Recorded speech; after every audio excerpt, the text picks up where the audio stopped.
ওম শান্তি। 7 তারিখের প্রাত মুরলি সার।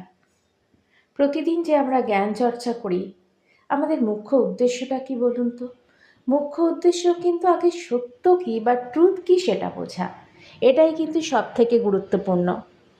কারণ যেখানে সত্য সেখানে কিন্তু শিবের অধিষ্ঠান। বাবার স্মরণ মানে সত্যতে মনকে পৌঁছানো, এটা আমাদের বুঝতে হবে।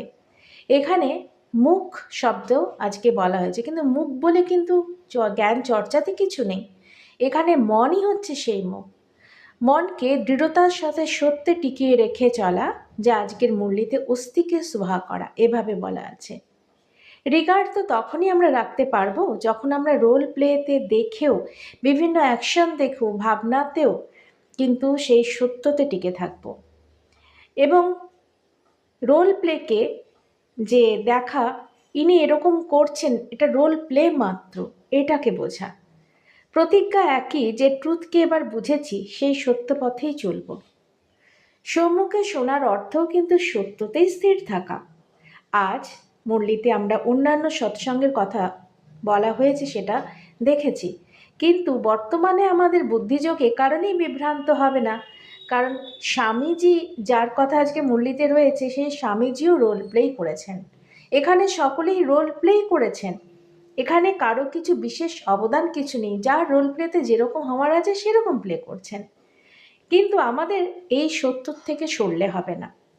এই সত্যতে অনেকের এক বৈশিষ্ট্য চোখে পড়লেও ট্রুথ যখন স্মৃতিতে থাকে তখন শিব বাবা অবশ্যই স্মরণে আছেন।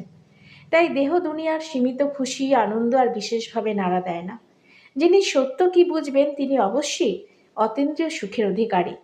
কেন আমরা মুরলি শুনছি এটাও বুঝতে হবে। মুরলি শোনার অর্থই হচ্ছে চরিত্রে চলা মন যেন এবারে চরিত্র থেকে বার হয়ে সত্যে পৌঁছায়। এই হলো প্রকৃত জ্ঞান, যা আমাদের ধন সম্পদ।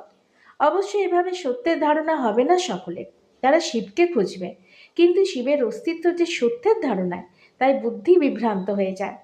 পুরনো দুনিয়া চরিত্র বা রোল প্লের দুনিয়া, আর নতুন দুনিয়া এই জাগৃতির দুনিয়া। জ্ঞান মানেই জাগৃতি। বর্তমানে সত্য থেকে অসত্যে যাওয়া, বাম মার্গে চলে যাওয়া, আবার সত্যে ফেরার জন্যই এই রাজ্য বা গীতা জ্ঞান। সত্য যেখানে মন সেখানেই নেচে ওঠে, অর্থাৎ স্থিরতা। ওম শান্তি।